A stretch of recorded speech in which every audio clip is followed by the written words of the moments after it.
Bueno, muy buenas días para todos. Vamos entonces hoy a ver el, el tema de termodinámica. Entonces, le entrego los micrófonos al profe Burgos. Buenos días, profe. Bueno, Natalia, muy bien. Muchas gracias. Listo, Natalia. Buenos días. Como lo acaba de decir la profesora, vamos a tocar hoy algunos conceptos muy básicos sobre bioenergética, o sea, la aplicación de la termodinámica a los seres vivos. Van a ser unos conceptos muy básicos.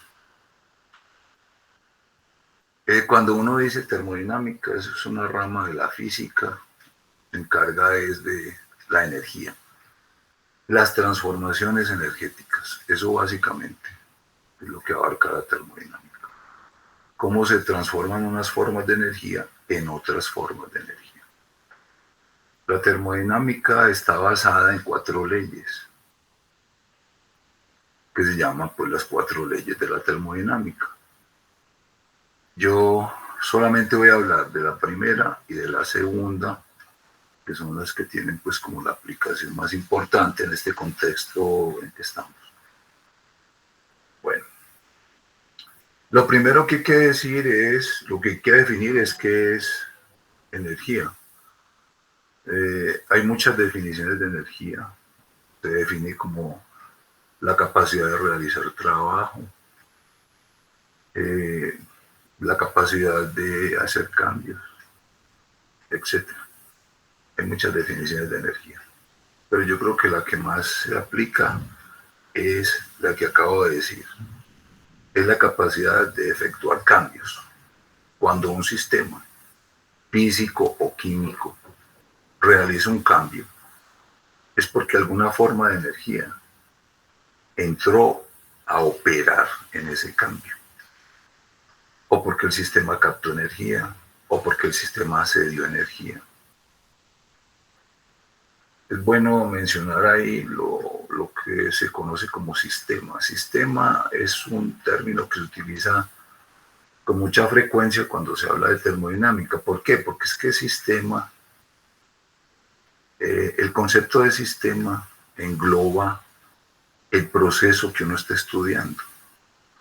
O sea que una célula puede ser un sistema, un ecosistema puede ser un sistema, una persona puede ser un sistema, una reacción química puede ser un sistema, o una proteína, etcétera. Entonces, uno define el sistema. La característica del sistema es que tiene unas fronteras bien definidas. Y cuando consideramos lo que hay fuera del sistema, lo consideramos como el entorno. Y si nosotros agregamos entorno más sistema, pues nos da el universo. O sea, esa es la concepción que se maneja cuando se habla de termodinámica. El sistema lo defino yo, le pongo los límites claros, unos límites claros, y lo que hay por fuera es el entorno. Y las dos cosas constituyen el universo. Entonces, cuando nosotros hacemos esa aclaración, entonces uno puede tener sistemas en equilibrio o sistemas alejados del equilibrio. Eso es lo que vamos a revisar pues, en el transcurso de esta mañana. Pero antes de eso,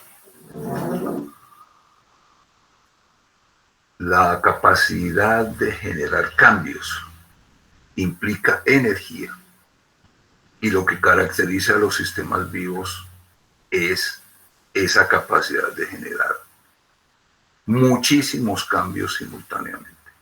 Cada que nosotros procesamos una sustancia a través de una vía metabólica, estamos haciendo cambios.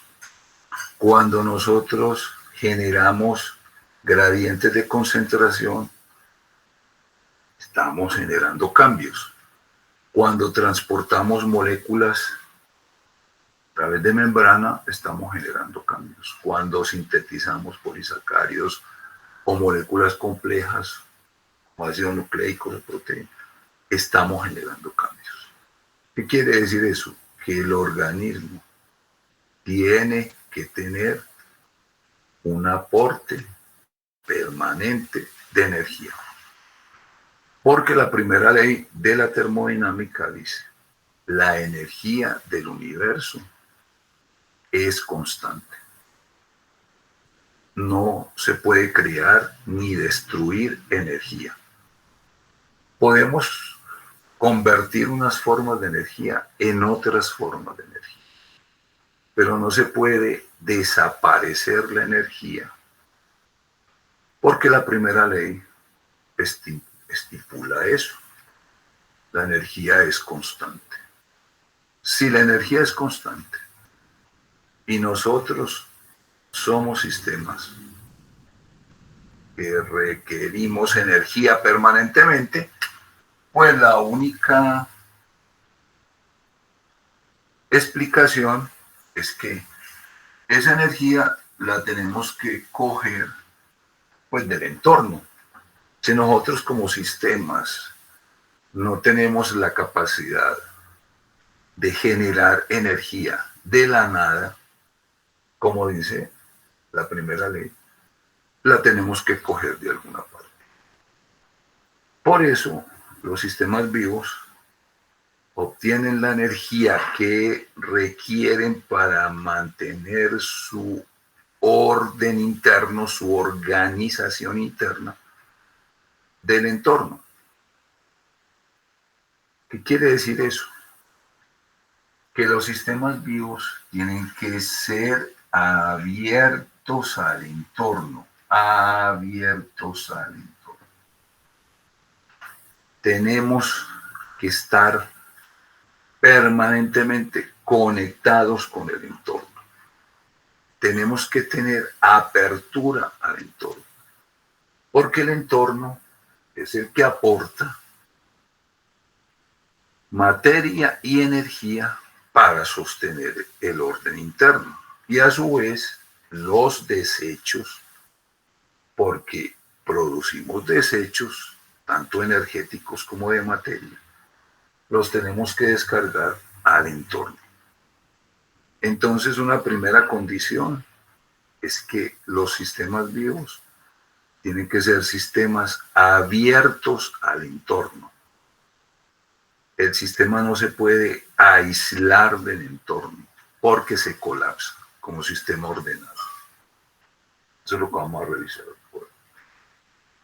Entonces, esa es la primera condición. Tenemos que captar energía del entorno. Cuando miramos los sistemas vivos actuales, por los que tenemos ahora, podemos clasificar esos sistemas en dos categorías grandes, dependiendo de cómo captan energía del entorno. La primera categoría son los autótrofos. Los organismos autótrofos, como su nombre lo indica, se automantienen, no dependen de otros organismos. Estos organismos son los organismos fotosintéticos, o sea, las plantas, las algas, hongos, algunas bacterias, son autosuficientes en términos energéticos. ¿Qué quiere decir eso? Que solamente captando energía radiante que procede del sol, con esa energía radiante, en el rango visible, generalmente es en el rango visible, esa energía radiante que captan las plantas, que captan pues todos estos sistemas, tienen la capacidad, a través de la fotosíntesis, tienen la capacidad de convertir esa energía radiante, una parte de esa energía radiante, en energía química. Y esa energía química es la que van a utilizar para sostener todos sus procesos internos. Entonces los organismos autótrofos o fotosintéticos solo requieren una conexión directa pues con la energía solar. Nosotros no.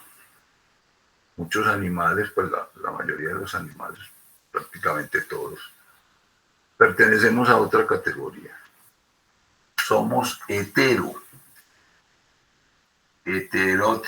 Hetero quiere decir que dependemos de otros. ¿De quién dependemos? ¿De quiénes dependemos? De los autótrofos, de las plantas principalmente. Porque nosotros no tenemos la capacidad de captar energía radiante y convertirla en energía química. No tenemos fotosistemas, como si tienen pues las hojas de las plantas. Fotosistemas. Por eso nosotros dependemos de las plantas directamente o de otros animales que han consumido plantas. Esa es la cadena que se activa ahí. Nosotros o consumimos productos vegetales o consumimos animales que han consumido productos vegetales. Una consecuencia práctica de esto es que si los heterótrofos desaparecen, enseguida desaparecemos nosotros. Pero al revés no. Si nosotros desaparecemos, los heterótrofos, los autótrofos, ni se enteran.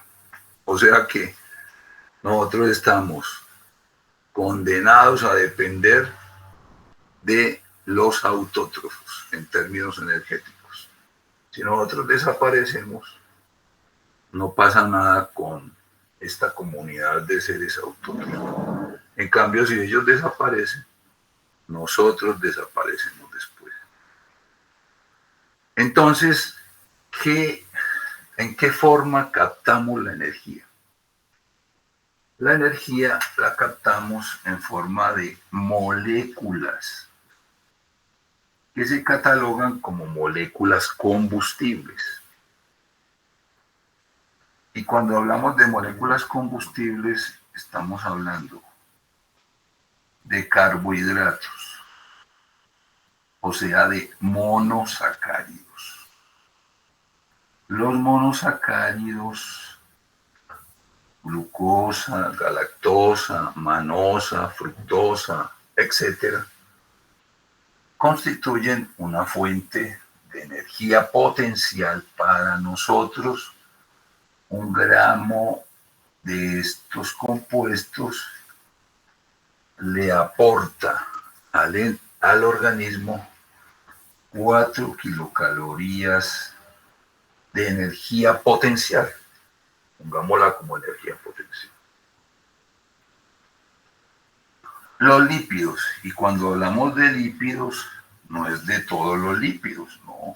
Estamos hablando básicamente de ácidos grasos, de glicerol, básicamente de esto, ácidos grasos y glicerol, porque hay moléculas lipídicas que nosotros no podemos utilizar como combustibles.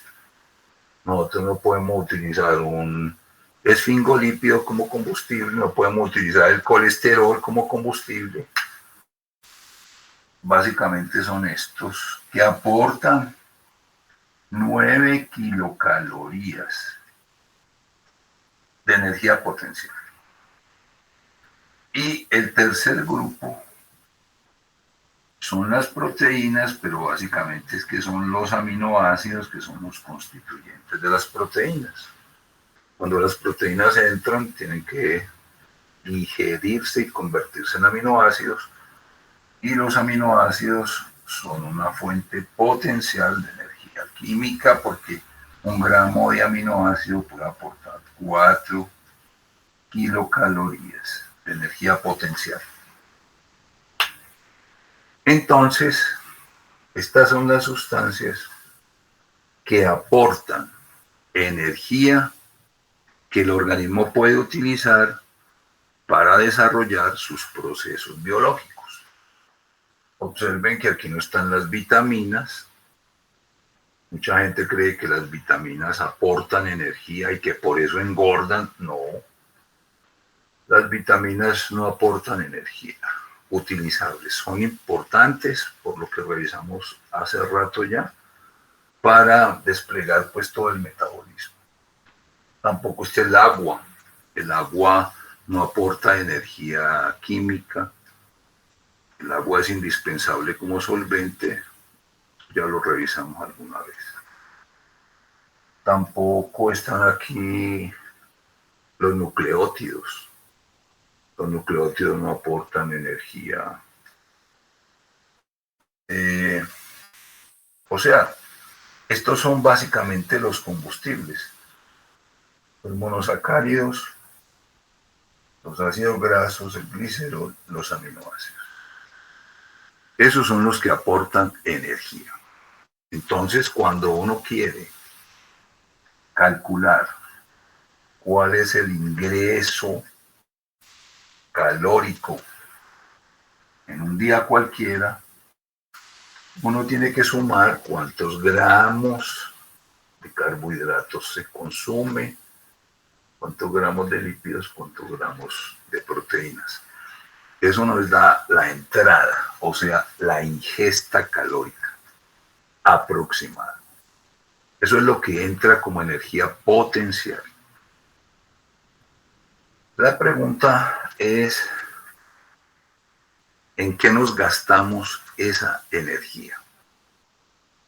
Sí, se puede hacer una aproximación muy grosso modo de en qué nos gastamos esto. Y básicamente podemos considerar tres gastos: metabolismo basal,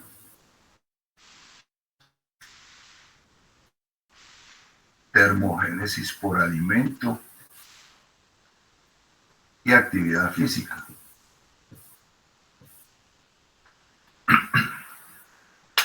Básicamente nos gastamos esta energía en eso.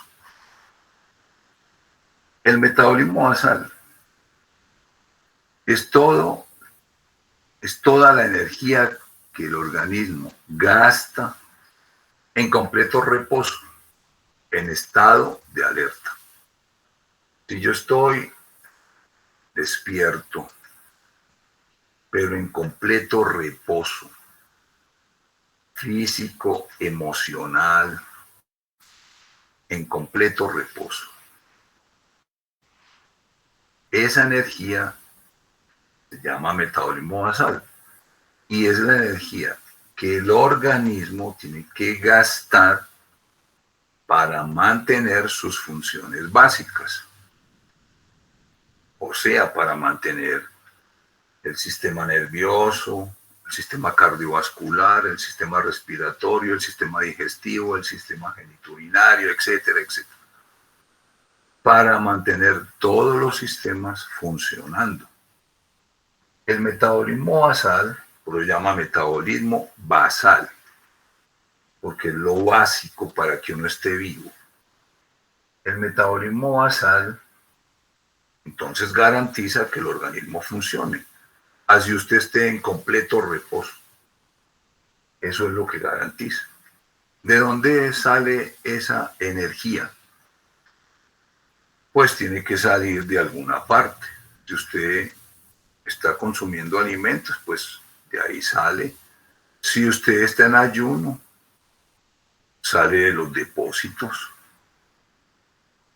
Si no está consumiendo alimento y no tiene depósitos, pues se muere de hambre. De eso es que la gente muere de hambre. No tiene con qué sostener el metabolismo basal. O sea, un ayuno prolongado, demasiado prolongado, que gaste todos los depósitos de combustible. Si no se corrige a tiempo, pues la persona se muere. Así de simple. Ese metabolismo basal, entonces, si yo estoy en ayuno, sale de los depósitos. Por eso tenemos depósitos, porque el gasto energético es permanente. Usted no puede parar su gasto energético, usted no puede parar su metabolismo basal. Desde que a usted lo conciben hasta que muere, hay que gastar energía. Y si usted no está consumiendo fuentes energéticas, pues entonces eso se saca de los depósitos. Por eso tenemos depósitos. Por eso tenemos depósitos, no solamente de un tipo de depósito, sino de dos categorías. Tenemos depósitos a corto plazo, que son de utilización rápida, que son los polisacáridos, pues como el glucógeno. Pero tenemos depósitos a largo plazo que nos permiten sostener un ayuno más prolongado, pues que son los triglicéridos que almacenamos en el tejido adiposo. Pero tenemos que tener depósitos, si no estamos consumiendo, para sostener el metabolismo basal. ¿Cómo se calcula? Hay muchas formas. Los nutricionistas tienen unas formas muy elaboradas. Yo voy a mencionar aquí una forma muy sencilla que da una visión muy general de cuánto se puede gastar uno en metabolismo basal. Es una fórmula práctica y muy aproximada para adultos. El metabolismo basal en kilocalorías se puede calcular así: peso por 24. 24 pues es una constante. Entonces, metabolismo basal en kilocalorías diarias. 24 es una constante que ha salido pues por múltiples estudios poblacionales. Bueno, quiero hacer un paréntesis que no había hecho desde el principio. Como las unidades de energía. Yo estoy utilizando kilocalorías, que es una unidad pues que se utiliza con mucha frecuencia en el contexto médico, en el contexto farmacológico, en el contexto nutricional también. Pero los libros de química generalmente no traen kilocalorías, sino que traen kilojulios, o julios, pues no calorías, sino julios. Una kilocaloría es igual a 4.18 kilojulios. Una kilocaloría es igual a 4.18 kilojulios. O una caloría es igual a 4.18 julios. Esa es la equivalencia. Pero yo voy a trabajar, todo el discurso va a ser sostenido por kilocalorías. Entonces, metabolismo basal, peso por 74. Por ejemplo, una persona de 70 kilogramos. 7 por 4, 28 van 2, 7 por 2, 14, 2, 16. Aproximadamente 1.700 kilocalorías se gasta en metabolismo basal. Así esté en la casa, haciendo nada, solo relajado y descansando,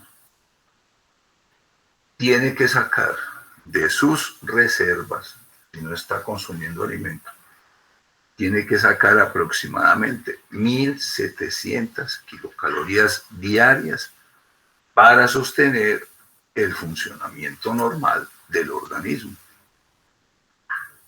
Y repito, si no tiene de dónde sacar eso, pues sencillamente muere de hambre. La termogénesis por alimento. Cuando se consume alimento, la temperatura corporal aumenta. ¿Por qué? Pues porque al consumir alimento el organismo tiene que desplegar procesos energéticos para digerir los alimentos, absorber los alimentos, distribuir los alimentos. Ese gasto adicional es lo que se conoce como termogénesis por alimento. El metabolismo de las proteínas genera más termogénesis que el metabolismo de los lípidos. El que menos termogénesis genera el metabolismo de carbohidratos, pero en una dieta común, pues una mezcla de los tres componentes, la termogénesis por alimento equivale aproximadamente al 10% del metabolismo basal para una persona pues que consume lo normal que son 3 comidas al día. La actividad física. La actividad física se diferencia de estas dos en que usted puede incrementar la actividad física voluntariamente. Usted no puede aumentar el metabolismo basal voluntariamente, no. La termogénesis por alimento usted no la puede aumentar voluntariamente, pero la actividad física usted sí la puede controlar voluntariamente. Entonces, este gasto, que es más difícil de evaluar porque es muy individual, se puede hacer una aproximación basada pues en estudios poblacionales extensos, y uno puede clasificar las personas como en varias categorías dependiendo de cuánto gasten en actividad física. Por ejemplo, uno puede hablar de sedentarios. Los sedentarios son las personas que despliegan la mínima actividad para mantenerse en las actividades diarias. Un sedentario se puede decir que gasta más o menos un 30% adicional en eso. Pues tiene que caminar, tiene que subir escalas, tiene que desplazarse, tiene que hacer lo mínimo. Podríamos decir que por ahí un 30% del metabolismo basal se va a gastar ese sedentario en esa actividad física tan demandante. Después siguen los que ya tienen una actividad física, pues un despliegue más o menos sistemático de alguna actividad física. Por ejemplo, caminar, montar en bicicleta, nadar, etc. Pero hablamos de actividad física moderada y podemos agregar aquí un 40%. Y por último están los que ya tienen algún sistema de actividad física bien sostenido, con mucho juicio, con mucha disciplina, y a eso les podemos agregar un 50, un 60, un 70, depende de la actividad física que desplieguen, porque, como les digo, esto es voluntario, o sea que usted puede desplegar una actividad física muy intensa, no tan intensa. Entonces, podemos considerar esas categorías. Si nosotros hacemos el cálculo para una persona de 70 kilogramos que sea de actividad física, que sea sedentario, pues a este que esté comiendo 3 comidas al día, a este le agregamos 168 y a 1680 le sacamos el 30%. 3 por 8, 24 van 2, 3 por 6, 18, 20. 504 kilocalorías. Y agregamos aquí 504 kilos. 8 y 4, 12, 9 y 6, 15. 7 y 1, 8 y 5, 13. 2.352. O sea, aproximadamente 2.400 kilocalorías diarias sería lo que se gastaría aproximadamente esa persona de 70 kilogramos sedentaria. 2.400 kilocalorías. Entonces, si la persona consume esas kilocalorías, teniendo en cuenta eso y teniendo en cuenta esto, podemos plantear 3 posibilidades. Porque aquí estamos planteando entradas y aquí estamos planteando salidas. Con este esquema, que es simplemente el resumen de la primera ley de la termodinámica, este es el resumen de la primera ley de la termodinámica. Lo que usted consume, lo que usted gasta en términos energéticos. Si las entradas energéticas, pongamos los ingresos, estos son los ingresos y estos son los egresos. Si los ingresos son mayores que los egresos, decimos que esa persona está en un balance energético positivo. Los ingresos son mayores que los egresos. Esto es una aplicación de la primera ley de la termodinámica. Como la energía no se puede destruir, entonces si usted entra más energía de la cuenta, pues la acumula, si no la va a gastar. Si los ingresos son mayores que los egresos, balance energético positivo. Un balance energético positivo sostenido por un tiempo prolongado, entonces produce obesidad. ¿Por qué? Porque el organismo está diseñado para coger cualquier exceso de combustible que le entre al organismo y lo convierte en triglicéridos. Si usted consume un exceso de carbohidratos, el hígado, su hígado, es capaz de convertir ese exceso de glucosa en triglicéridos. Entonces estamos diseñados para guardar cualquier exceso que usted consuma. ¿Por qué? Pues porque nosotros apenas somos población sedentaria hace 10 o 12.000 años. De 12.000 años para atrás, la especie humana era cazadora-recolectora. ¿Qué quiere decir cazadora-recolectora? Que el ingreso calórico era muy escaso. Fuera de eso, usted tenía que desplegar actividad física para consumir alimento, pues para cazar, por ejemplo, o para buscarlo por ahí en las plantas o en los árboles. Usted tenía que desplegar actividad física para consumir alimento. Y el alimento no estaba permanentemente a mano. Había que perseguirlo, había que desplegar actividad física para conseguirlo. Entonces, nosotros tenemos una genética que cualquier exceso lo guarda, porque en esa época era muy difícil conseguir alimento. Eso pues ahora se ha vuelto un problema, porque como ahora se consigue hundiendo un botón, se lo llevan a la casa. Nosotros tenemos todavía esa genética, es que en 10.000 años no ha cambiado la genética.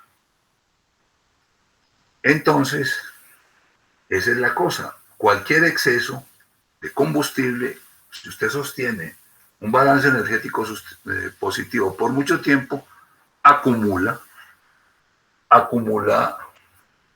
reservas de combustible. Reservas de combustible, porque se supone que es para gastarla después cuando haya un problema de ingreso.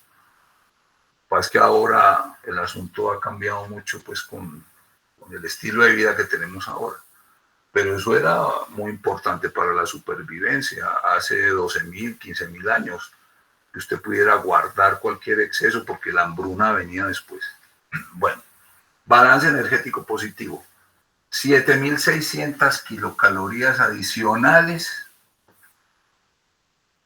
de balance energético positivo equivalen a 1 kilogramo de tejido adiposo. 7.600 kilocalorías adicionales. Igual 1 kilogramo de tejido adiposo. Eso es lo que almacena 1 kilogramo de tejido adiposo. pues teóricamente deben ser 9.000 kilocalorías, pues porque un gramo de lípidos aporta 9 kilocalorías. Un kilogramo debía ser 9.000 kilocalorías. Pero si descontamos el agua y otras sustancias que tiene el tejido adiposo, da 7.600 kilocalorías. 7.600 kilocalorías en exceso equivalen a 1 kilogramo de tejido adiposo. Consumir 7.600 kilocalorías extras es relativamente muy simple. Si usted se come un bocadillo todos los días que tiene 100 kilocalorías, calcule más o menos en cuántas semanas ya tiene 1 kilogramo de tejido adiposo. Por eso es que perder peso es difícil, porque es que usted tiene que acumular un déficit de 7.600 kilocalorías entre el ingreso y el egreso para perder 1 kilogramo de tejido adiposo. O sea que consumirlo es fácil, perderlo es más difícil, que implica actividad física extra o cerrar la boca para no consumir tanto. Primera situación, balance energético positivo. Segunda situación, los ingresos son aproximadamente iguales a los egresos. Eso se llama balance energético en equilibrio y es lo ideal. En un adulto, estamos hablando de adultos, niños es otra cosa. En un adulto, un balance energético en equilibrio es lo ideal. Que usted se gaste lo que está entrando, lo que está consumiendo. Entonces usted mantiene un peso estable, no sufre de obesidad ni de sobrepeso, con todas las complicaciones que eso puede tener, y eso sería lo ideal para una persona adulta, balance energético en equilibrio. Y la otra condición es que los egresos sean mayores que los ingresos. Entonces hablamos de un balance energético negativo. Si usted está gastando más de lo que consume, por ejemplo, usted incrementó su actividad física, ya no es de 30%, sino por ahí de 60 o 70% del metabolismo basal. Usted tiene la capacidad voluntariamente de incrementar su actividad física. Entonces, sus egresos van a superar sus ingresos. Y cuando logre un déficit de 7.600 kilocalorías, ya ha perdido 1 kilogramo de tejido adiposo. Este balance energético negativo es el que hay que asumir si usted quiere perder peso. Y hay dos formas solamente. Cerrar la boca, o sea, consumir menos alimentos energéticos. E incrementar el gasto, que eso se hace con la actividad física. Si usted entra menos y gasta más, la primera ley de la termodinámica lo dice. Si usted entra menos y gasta más, pues va a perder depósitos, porque usted tiene que sacar energía de los depósitos. Esa es la única forma de perder peso. Pues en condiciones normales, claro que existe pues la liposucción, la cirugía bariátrica, no es que no estamos hablando de las condiciones normales. Se puede aumentar los gastos, limitar los ingresos. Si una persona, si un adulto entra en un balance energético negativo sin una causa clara, o sea, la persona no cambió su estilo de vida, está comiendo lo mismo, está haciendo la misma actividad física, pero empieza a perder peso, ¿cierto? La persona dice, no, doctor, es que ya he perdido 4, 5, 6, 8, 10 kilos en las últimas semanas y yo no he hecho ningún cambio. Eso es de muy mal pronóstico. Un balance energético negativo, inexplicado por algún cambio en la persona. Generalmente la primera manifestación de un proceso neoplásico, un proceso canceroso. Casi siempre un proceso neoplásico se manifiesta como un balance energético negativo que no tenga explicación. O puede ser una tuberculosis, o puede ser un SIDA. Mejor dicho, es de muy mal pronóstico. Siempre hay que buscar cuál es la causa subyacente en un balance energético negativo que no tenga explicación aparente. Eso no es normal. Que suceda normalmente no es lo más adecuado. O sea que siempre que hay un balance energético inexplicado, hay que investigar. Bueno, esto con respecto a la aplicación de la primera ley. Si usted come mucho, más de lo que consume, pues guarda. Así de simple. Si usted gasta mucho, pues pierde. ¿De dónde pierde? De los depósitos. Bueno, la otra pregunta que se puede hacer, esto ya es con respecto al balance energético. Una pregunta que puede hacer es, ¿por qué los carbohidratos, pues como los monosacáridos, o sea, como la glucosa, por ejemplo, pongamos la glucosa como carbohidrato típico? ¿Por qué la glucosa? ¿Por qué los ácidos grasos, que son pues los carbohidratos típicos de origen lipídico? ¿Y por qué los aminoácidos se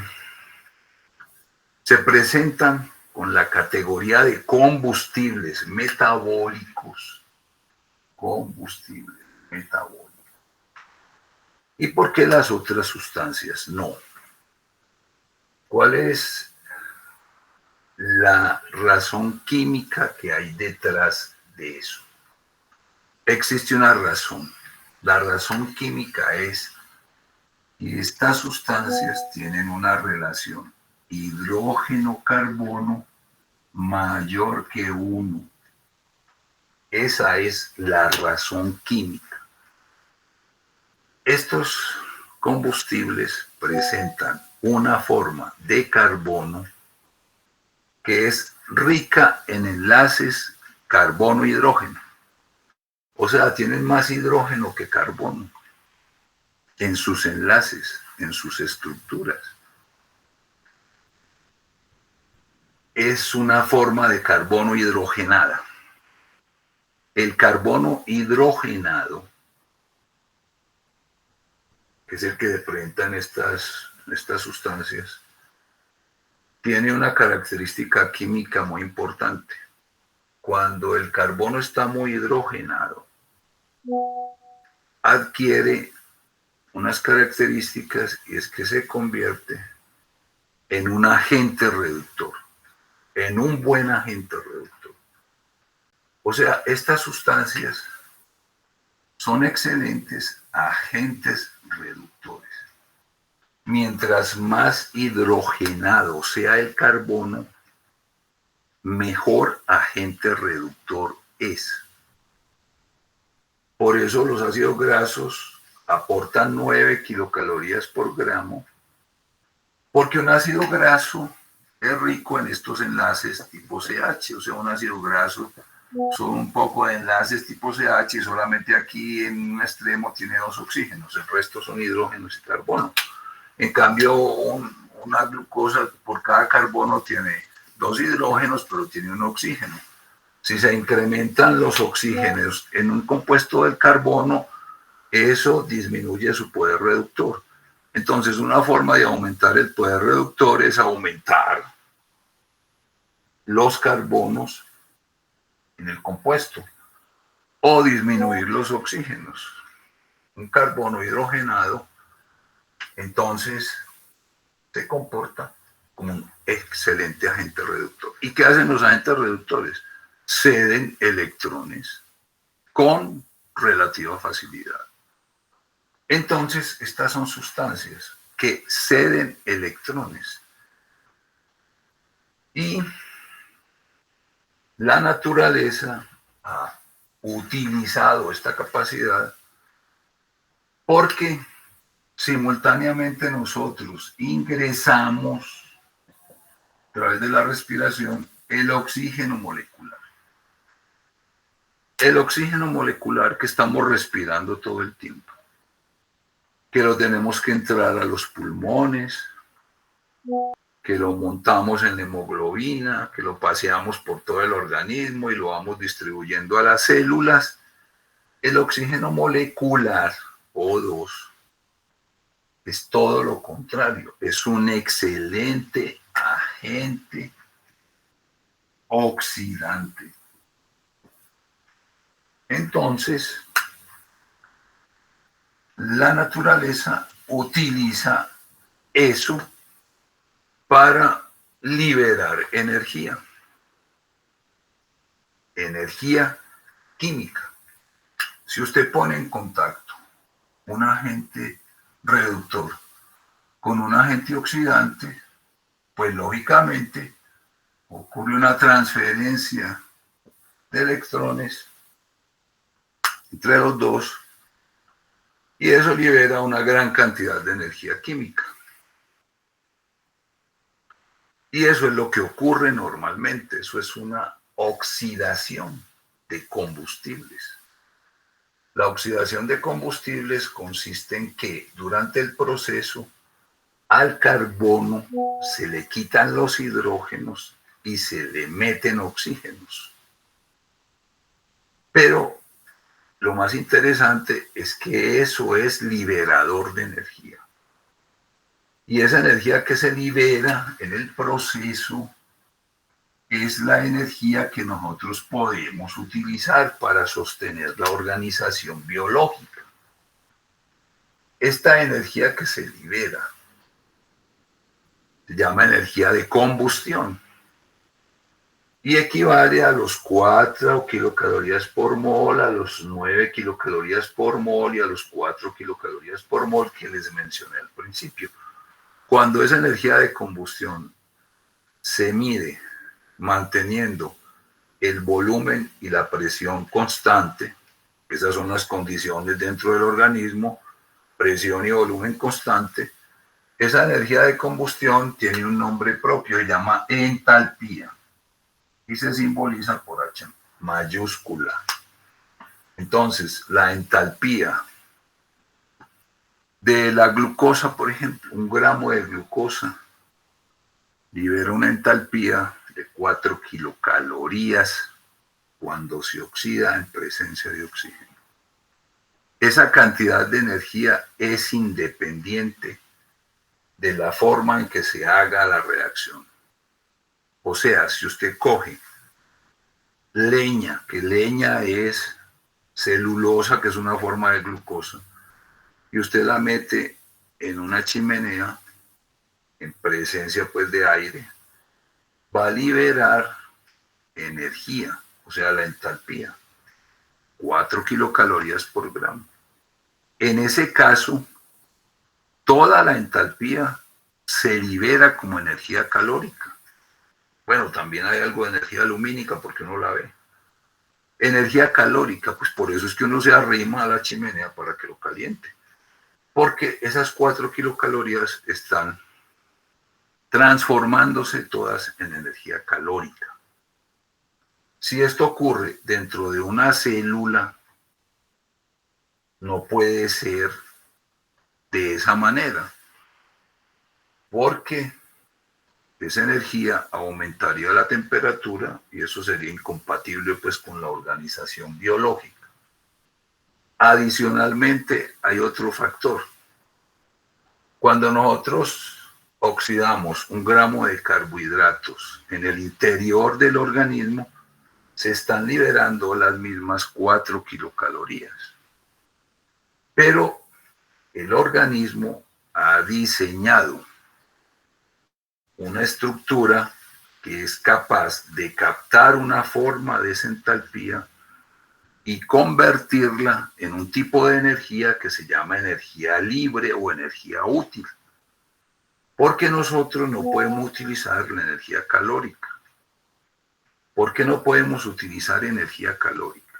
Porque para usted utilizar energía calórica tendría que generar gradientes de temperatura dentro del sistema. Nosotros no podemos tener gradientes de temperatura. Por eso la energía calórica que se libera en el proceso, que de todas maneras se va a liberar en el proceso, el organismo la tiene que disipar al medio. Por eso nosotros disipamos energía calórica, una cantidad importante de energía calórica. Por eso usted cuando se siente en un asiento lo deja caliente, porque es que nosotros disipamos energía calórica permanentemente. Pero el organismo, la naturaleza ha diseñado un proceso que se llama fosforilación oxidativa, caso nuestro, que permite coger una parte de esta entalpía y transformarla en energía útil, o sea, energía que sí podemos utilizar en las condiciones que tenemos, que son condiciones muy suaves, de baja temperatura, no tenemos gradientes de pH, no tenemos gradientes de temperatura, no tenemos gradientes de volumen, no tenemos gradientes de presión. En esas condiciones tan suaves, solamente una parte de la entalpía la podemos aprovechar y se llama energía útil o energía libre. Pero es porque tenemos un dispositivo que se llama fosforilación oxidativa que permite captar parte de esa entalpía en forma de energía útil. Es lo mismo que pasa en un motor de combustión. En un motor de combustión, la mayor parte de la combustión del combustible, que los combustibles son alcanos, alquenos y alquinos, o sea, son hidrocarburos que se oxidan en presencia de oxígeno. La mayor parte pierden calor, pero el automóvil, pues, o el carro, o el vehículo que sea, está diseñado para captar una parte de esa energía y convertirla en movimiento o en cualquier otra forma de energía útil. Igual hacemos nosotros. Cogemos una parte de la entalpía y la aprovechamos como energía útil. O sea, no toda la entalpía. Entonces, esa es la característica de los combustibles.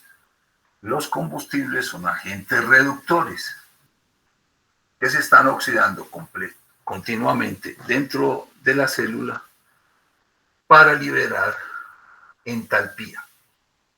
O sea, 4 kilocalorías, 9 kilocalorías, 4 kilocalorías. Esa es la energía potencial que está entrando al organismo.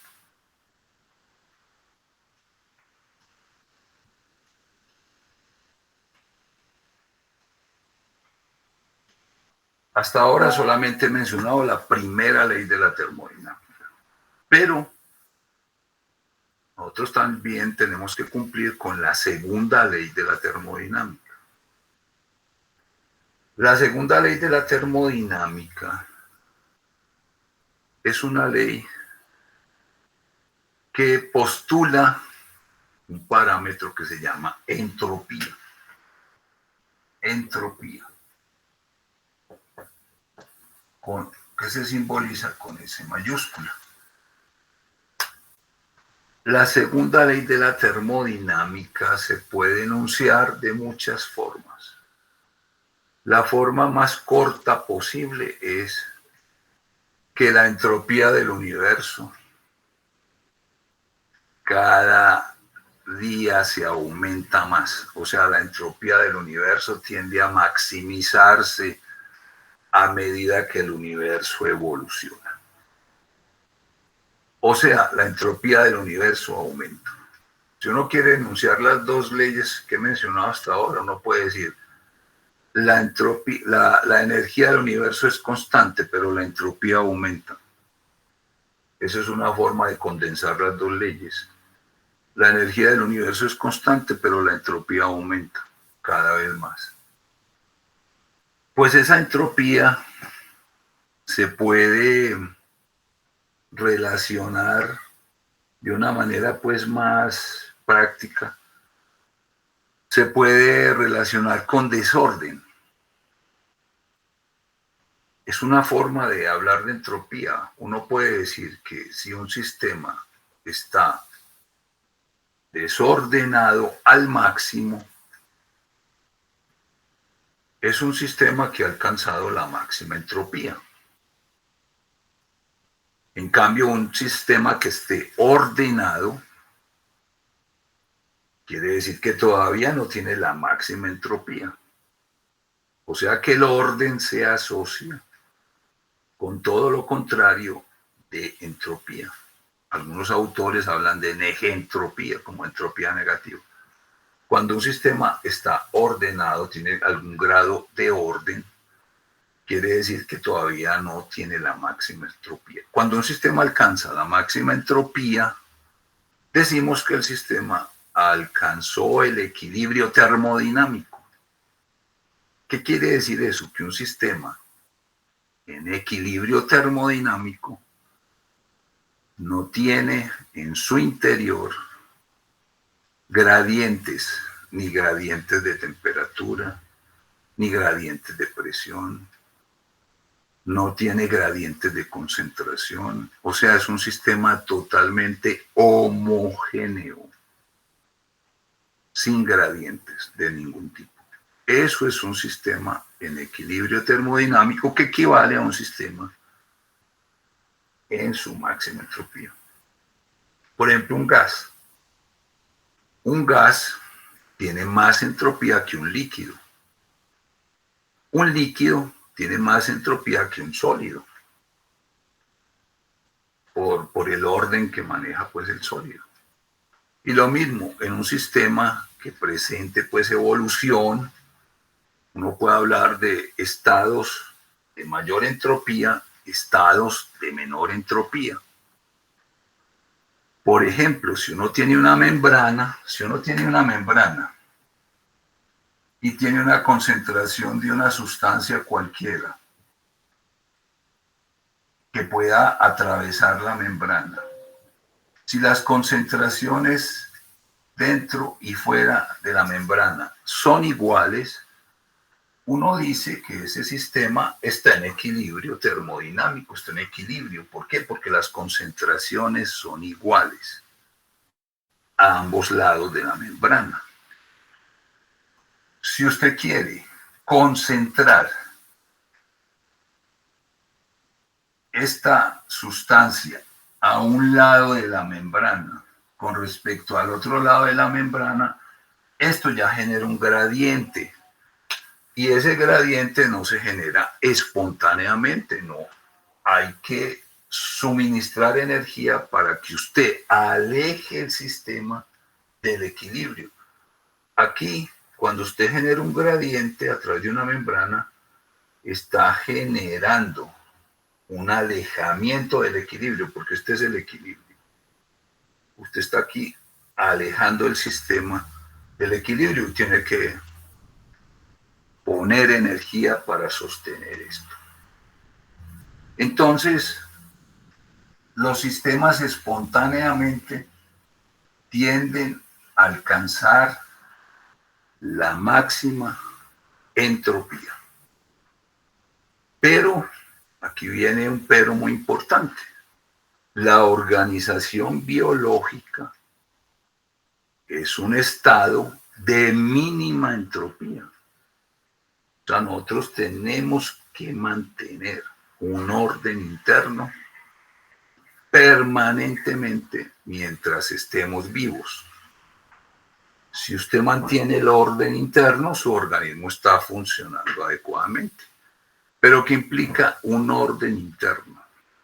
Un orden interno implica que el sistema se tiene que mantener lejos del equilibrio termodinámico.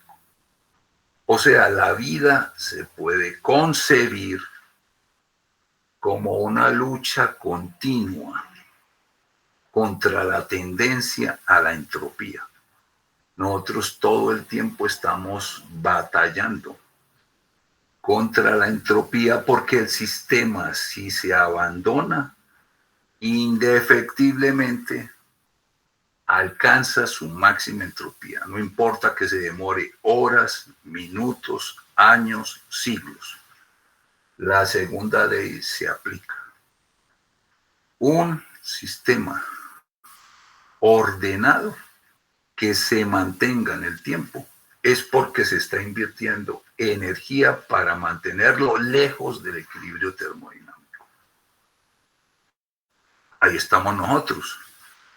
Nosotros tenemos que invertir energía para oponernos a la tendencia normal, que es la máxima entropía. Por eso tenemos que gastar energía. Gastamos energía para sostener el orden interno. En el momento en que no tengamos con qué sostener el orden interno, se aplica la segunda ley. Y el sistema se colapsa como sistema ordenado. Todos los sistemas que tengan algún grado de orden es porque están lejos del equilibrio. Y es porque están utilizando alguna forma de energía que los mantenga lejos del equilibrio.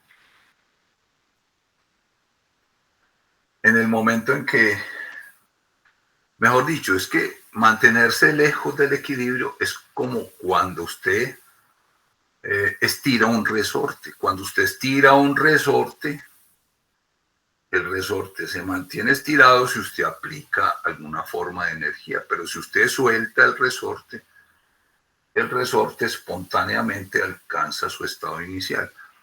Así somos nosotros, o cualquier forma, o cualquier sistema que tenga orden interno, es porque está invirtiendo alguna forma de energía para mantener ese orden. Porque si el sistema se abandona en términos energéticos, indefectiblemente alcanza su máxima entropía. Repito, no importa si se demora horas, años, siglos, pero siempre va a alcanzar el desorden máximo. O sea que entropía se puede considerar como desorden. Pero también se puede considerar la entropía como pérdida de la fidelidad de la información. Nosotros, por ejemplo, somos sistemas que manejamos códigos de información. Los sistemas vivos manejamos códigos de información. Nosotros mantenemos toda la organización porque estamos desplegando códigos. Nosotros manejamos moléculas informativas, los ácidos nucleicos, las proteínas, los heteropolisacáridos, manejan códigos de información. Todo el proceso que sostiene la vida está basado en el manejo de códigos de información. Esos códigos son los que se utilizan para hacer todas las transformaciones internas dentro de la célula, dentro del organismo. Si esos códigos pierden fidelidad en el proceso, si se corrompen, pues se va perdiendo la capacidad de sostener el orden interno. Durante el proceso, durante los procesos normales, esos códigos de información pueden corromperse paulatinamente, pues porque estamos hablando de moléculas que están sometidas a las mismas fuerzas físicas y químicas de cualquier molécula. O sea, son moléculas haciendo cosas. Entonces, durante esos procesos se puede perder fidelidad en la transmisión del código, que es lo que ocurre normalmente en los sistemas vivos. ¿Por qué envejecemos? Porque durante el proceso, como son moléculas haciendo cosas, no son seres inteligentes como nosotros, sino moléculas haciendo cosas complicadas, se puede perder fidelidad en el proceso. Y eso es lo que ocurre a medida que transcurren los años. Vamos perdiendo fidelidad en los procesos, en el manejo de los códigos. Y por eso envejecemos. Y por último, nos morimos. O sea que la muerte no es un asunto de religión ni de ninguna otra, es un asunto de termodinámica. Los sistemas van perdiendo fidelidad con el tiempo, sobre todo si son sistemas de moléculas que supuestamente no son inteligentes. Entonces, estamos condenados a perecer. El individuo está condenado a perecer. Eso lo dice la termodinámica. ¿Cómo salvó la situación la naturaleza? Pues con la reproducción. Cuando hay reproducción, se actualizan los códigos y vuelve y arranca el proceso.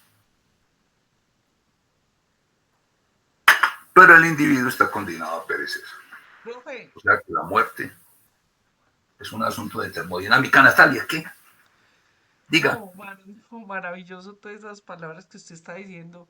Eh, es decir, que cuando un individuo, desde una bacteria hasta nosotros o cualquier organismo, cuando nosotros decimos que se murió, Ah, sí. ¿qué está pasando ahí termodinámicamente? Pues le pregunto porque es que es una pregunta que me hacen mucho los estudiantes. No, es que es una pregunta válida.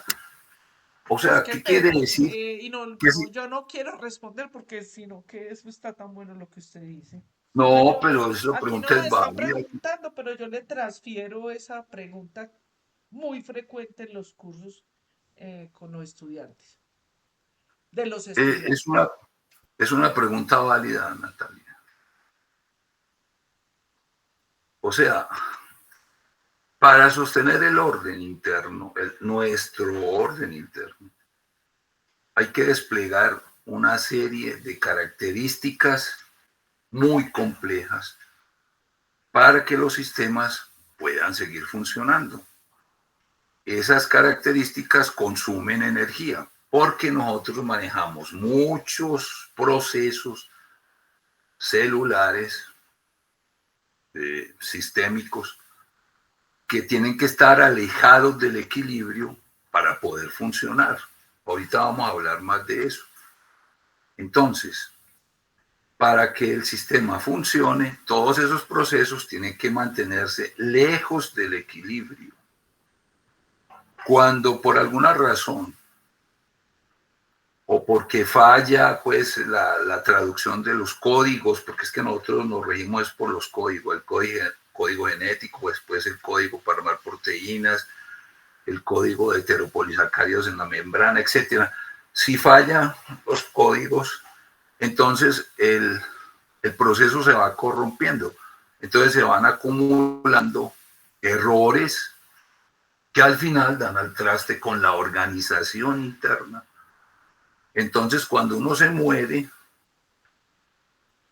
se perdió esa capacidad para mantener el sistema lejos del equilibrio.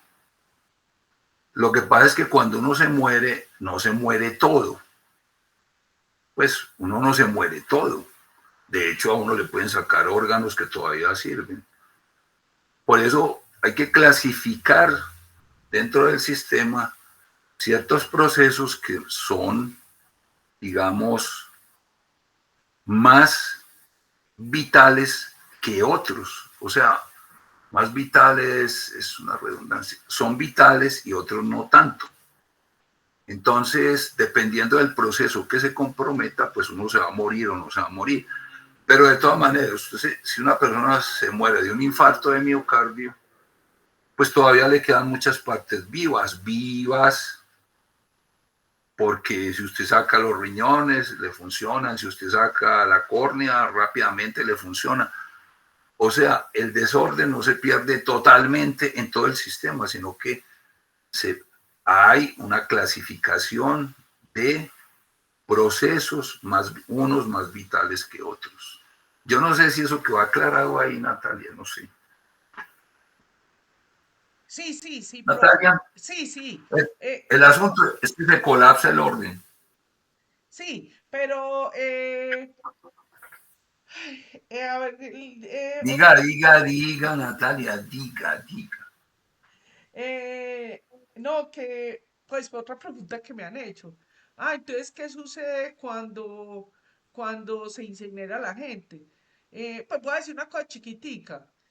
Yo creo Sí, que ahí hay que traer las leyes de la termodinámica, porque es que cuando se está incinerando, lo que se está haciendo es transformando.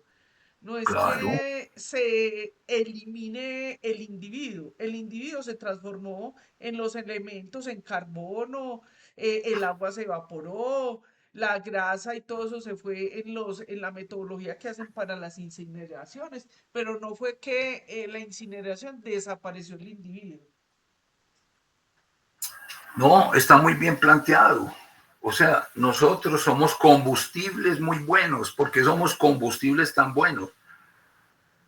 Por lo que acabo de decir, porque estamos formados por carbohidratos, por lípidos, por proteínas que son excelentes combustibles. Una incineración, así como usted lo plantea, el individuo como individuo, pues se perdió como individuo en el término de que ese individuo ya no Pues no existe tiene consciente. conexiones eléctricas, o sea, no está generando, o sea, no hay No, redes, lo pero mismo. usted lo acaba de decir.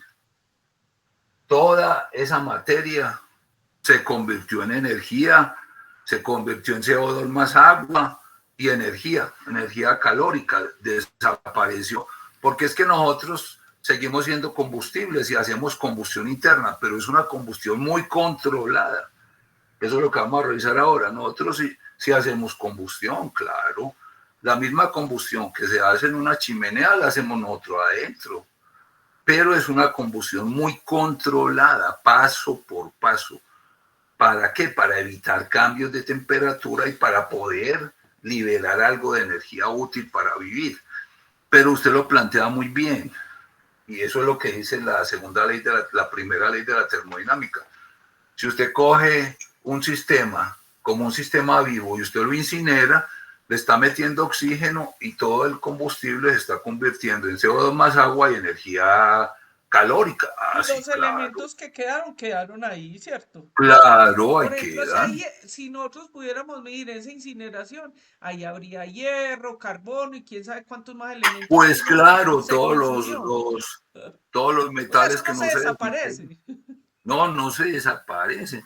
Todos los metales quedan ahí. Usted puede sacar cuánto hierro tenía, cuánto zinc, cuánto cobalto, cuánto cobre. Claro, todo eso queda ahí muy bien. Sí, es que fue una transformación. Exactamente. Muy bien. Ese Y lo aporte. mismo nosotros nos producimos, es decir, antes no somos nada. Después se unen dos Eso, huevos y se empieza a eso. producir, pero ¿qué es lo que hace esa maquinaria celular? Igualmente, todas esas leyes de la termodinámica y va cogiendo y va formando, pero no es por generación espontánea. Bueno, No, exacto, ¿cómo? porque Yo le planteo esta discusión, profe, porque ahora, sobre todo para estos chicos que son de las nuevas eras, que hay tanta desinformación en Internet, que hay tantos mitos, creo que ahora tenemos más mitos que en la época de los mitos. Entonces, por eso quería plantearle eso, profe. no, pero eso está bien. Lo que usted plantea, cuando hay una fecundación que se activa un código y ese código es el que da las instrucciones para que ese individuo pueda crecer y mantenerse. Es un código. O sea, nosotros nos mantenemos es porque estamos actualizando códigos permanentemente. Adoré eso Estamos que dijo. Y establecemos redes. y Incluso, estamos, profe, incluso en la misma naturaleza, o sea, la interacción que nosotros tenemos con los animales, con los vegetales, que nos lo comemos, que los cultivamos, todo eso son redes. Son así como una red neuronal, hay redes de muchos tipos. Así como hay una sí, red correcto. cardiovascular, una red nerviosa, una red en cada tejido. Somos red. No, eso está muy bien. Esa es la aproximación más novedosa que hay, por ejemplo, sobre el metabolismo. El metabolismo celular es una red altamente conectada. Nosotros dividimos el metabolismo en varias etapas como si fueran etapas separadas, pero es una forma artificiosa para supuestamente enseñar mejor el asunto. Pero en una célula, el, o o sea, la aproximación más adecuada es la que usted dice. Una célula maneja es una red altamente conectada. ¿Qué quiere decir una red altamente conectada? Que una modificación en un punto de la red modifica toda la red. Modifica toda la red. O sea que el asunto es muy complejo porque toda la red está altamente conectada. Entonces usted no puede hacer una variación en un punto porque esa variación se va a transmitir al resto de la red. Exactamente. Y ahí también deshacemos esa terminología o ese término que nosotros utilizamos tan frecuente como docentes en la docencia, pues, o por obvias razones, porque estamos exaltando el tema que estamos dando y es lo de importancia, ¿cierto? O sea, en la Ajá. naturaleza no hay nada más importante, ni en una célula, ni en el metabolismo. No podemos decir que es más importante el metabolismo o cierta estructura.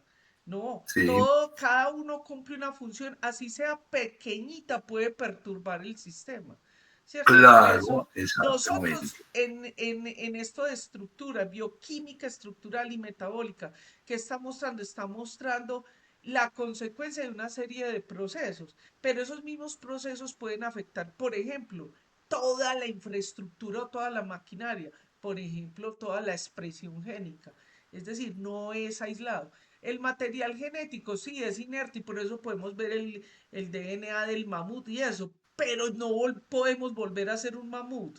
¿Por qué? Porque se perdió toda la red y todas las interacciones. Bueno, yo no sé si en el futuro el hombre irá a desarrollar ciertas cosas, pero hasta el momento donde estamos, no tenemos manera para devolver de ese DNA a ese mamut que dejó el DNA. Puede que hagamos réplicas, pero no ese mamut. Correcto, correcto. Sí, Bueno, correcto. hemos terminado este tema, profe, listo. No, espérenme un momentico, que voy a aclarar una cosa que me falta. Ah, bueno. Entonces, una de las consecuencias de la segunda ley, Pero muy qué pena, y importante. yo hablándole tanto, yo creí que era que ya había terminado, disculpe, qué No, pero vergüenza. ¿qué le hace Natalia? Vea lo que usted acaba de aportar, qué cosa tan valiosa y tan importante. No, Natalia, lo que usted dijo la otra vez, si nos tenemos que demorar un poquito, pues nos demoramos un poquito. Esto es hasta la 1. Sí, señor, así es. Bueno, pero es que esta discusión es muy importante porque tiene unas implicaciones muy interesantes. Pero lo Ahora, que va a mencionar es de termodinámica, ¿cierto? sí, todavía. Sí, sí, listo. Me dice Una de cuando las termine, porfa, para que les digamos a los estudiantes la clase en 2 sesiones, ¿vale? bueno, una de las implicaciones de la segunda ley de todo lo que acabamos de decir, el orden, cualquier tipo de orden dentro de un sistema, no es gratuito, no es gratuito. El orden no es gratuito. El orden consume energía. ¿Por qué? Porque un sistema ordenado está en una situación de baja entropía. Y eso contradice la segunda ley.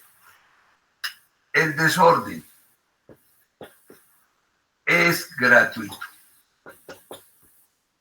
O sea, un sistema se desordena espontáneamente si no se mantiene con una fuente de energía. No importa lo que se demore, por eso les decía ahorita. Puede tardarse horas, semanas, meses, años, siglos, pero se aplica indefectiblemente la segunda ley. Los sistemas ordenados, si no se sostienen, indefectiblemente se desordenan y se alcanza la máxima entropía. Se aplica la segunda ley. Esa es una primera consecuencia. El orden no es gratuito.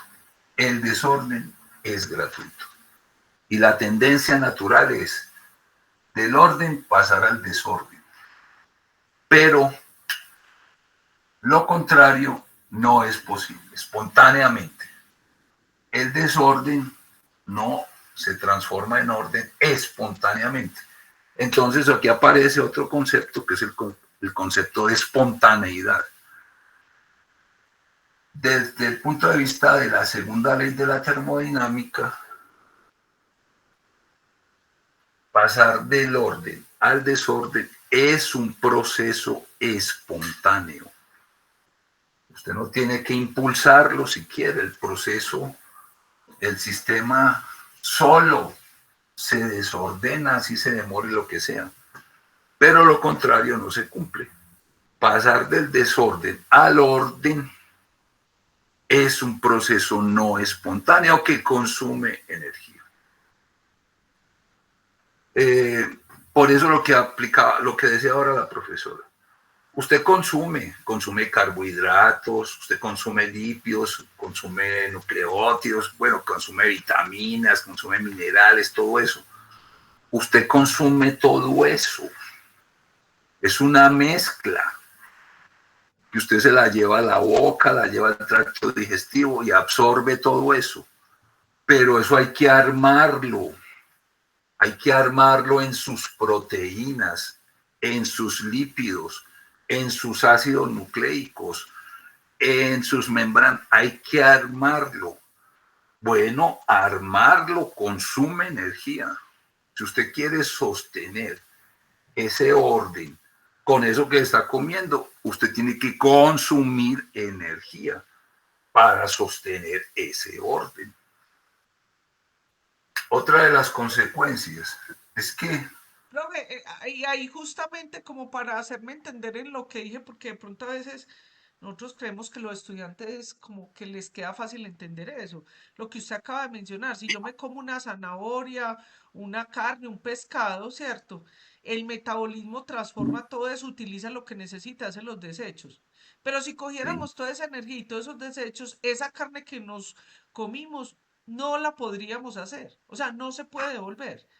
Lo que sí puede pasar es que esa energía o esos elementos, ¿cierto? En la materia fecal se va a otras partes y los elementos que van ahí, unos se quedaron en nosotros haciendo lo que tenía que hacer como organismo y los otros se van a transformar en otras cosas, en correcto. otros organismos o ambiente, etcétera.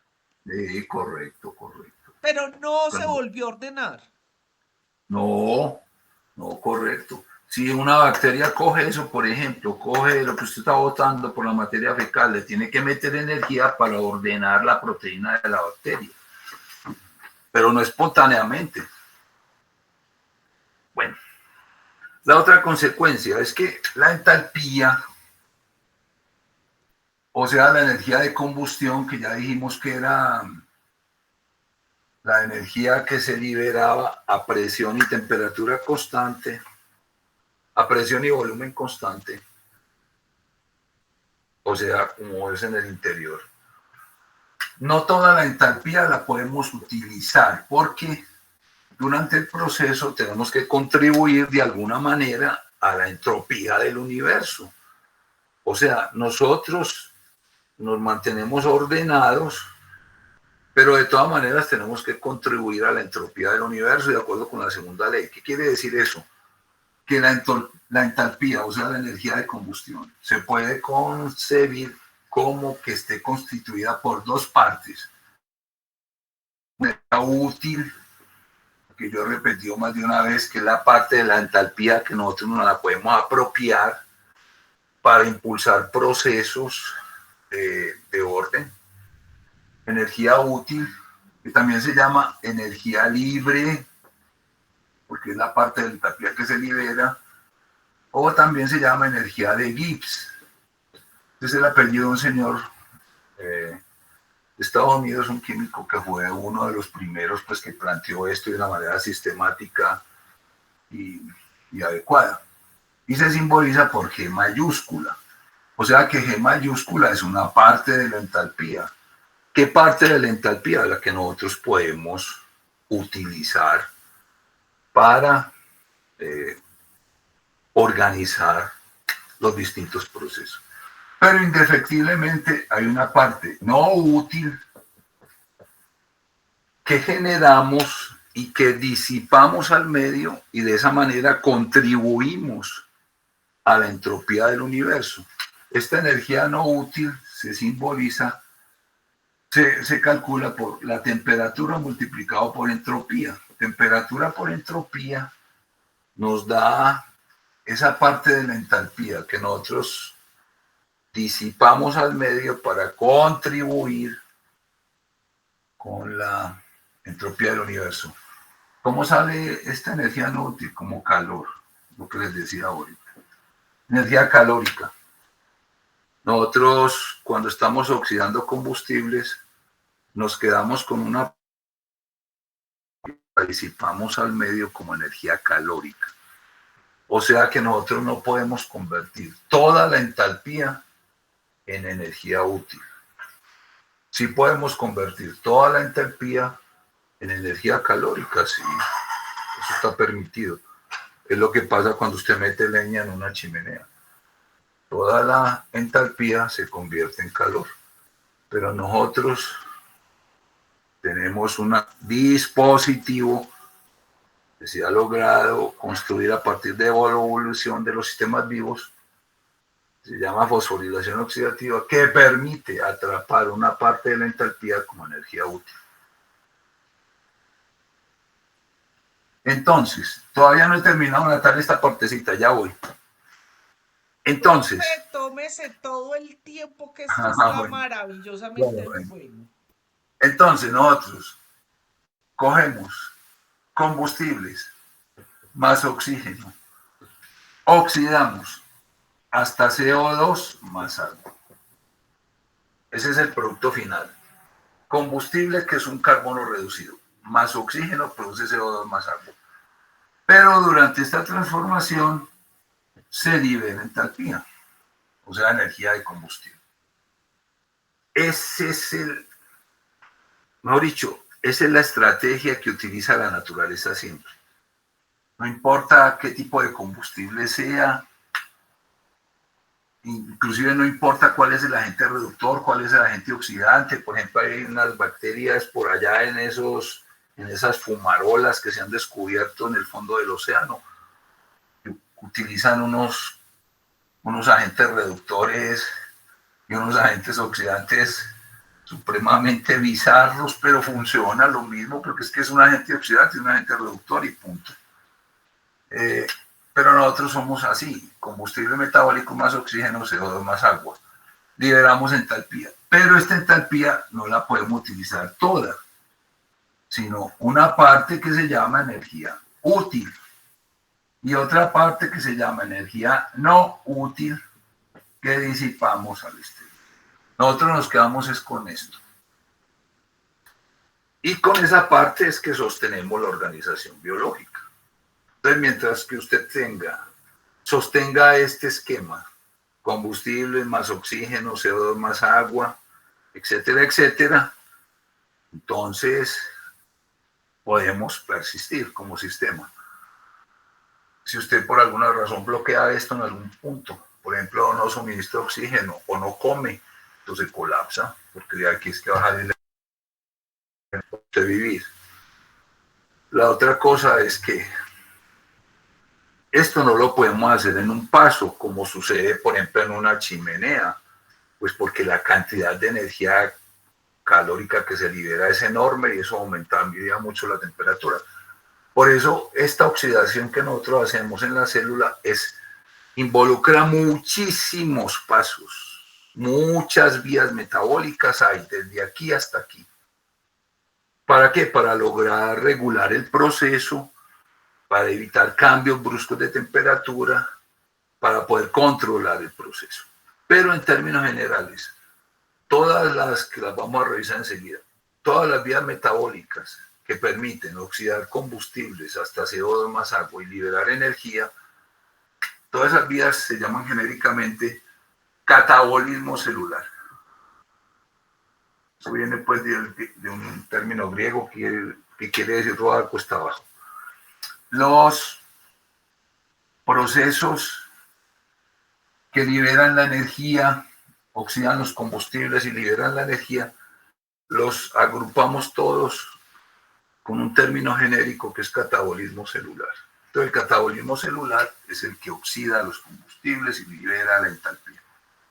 Y por otra parte, todos los procesos que implican sostener el orden, sostener los gradientes a través de las membranas, transportar moléculas a través contragradiente en una membrana, hacer contracción muscular, todos esos procesos que tienen que ver con el manejo de códigos, como la síntesis de biomoléculas, todo eso gasta energía, o sea, son procesos que gastan energía, por eso llaman procesos cuesta arriba, porque este catabolismo es cuesta abajo, esto es cuesta arriba, y los agrupamos genéricamente como anabolismo celular. Entonces, el catabolismo libera la energía para sostener el anabolismo. El catabolismo libera la energía para sostener el anabolismo. Por eso hablamos de acoplamiento energético. Nosotros desplegamos continuamente acoplamiento energético. Los procesos catabólicos sostienen los procesos anabólicos. Eso se llama acoplamiento energético y eso es lo que nos permite vivir.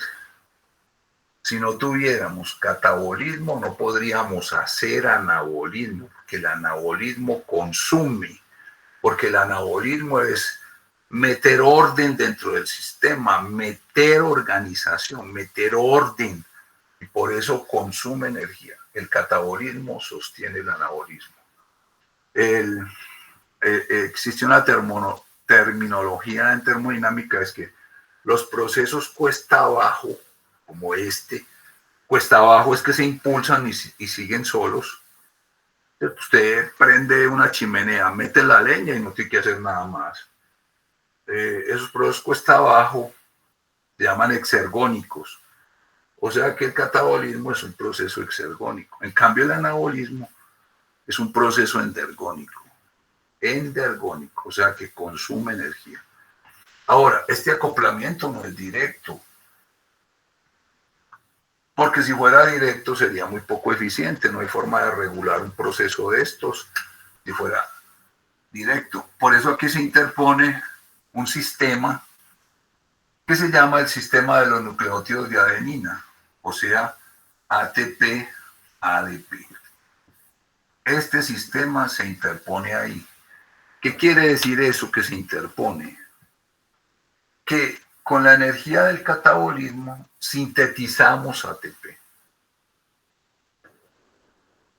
Y cuando se necesita un proceso anabólico, el ATP suministra energía para impulsar el proceso anabólico. Entonces, ese es el resumen de lo que acabo de decir. Liberamos energía del catabolismo para sintetizar ATP. ¿Qué quiere decir eso?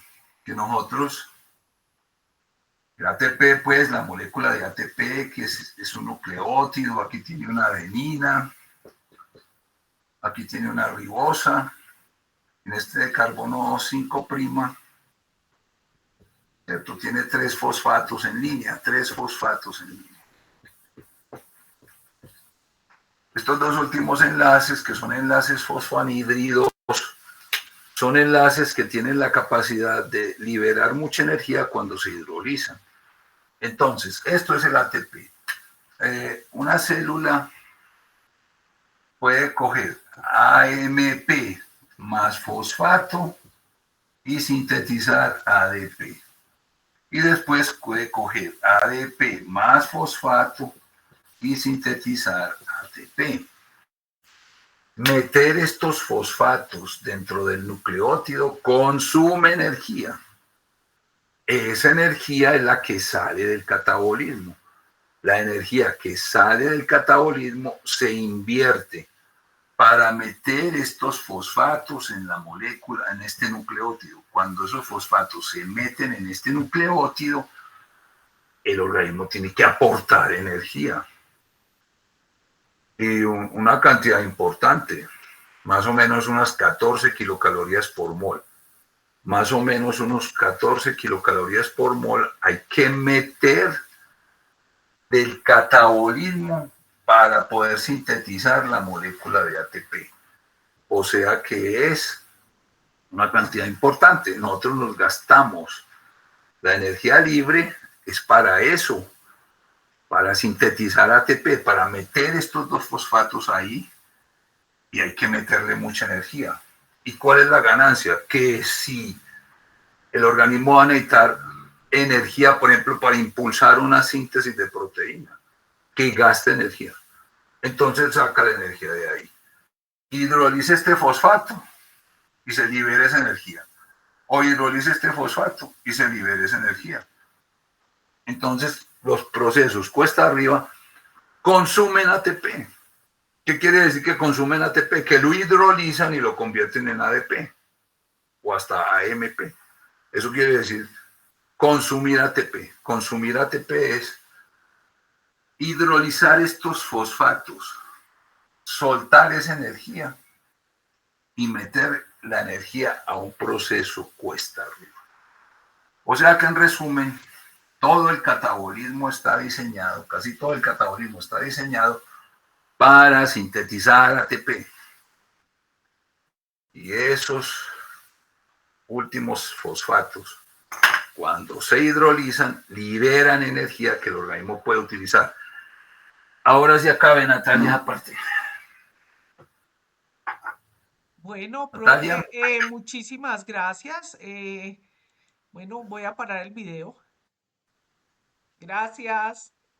listo. Ay, ay, ay, ay.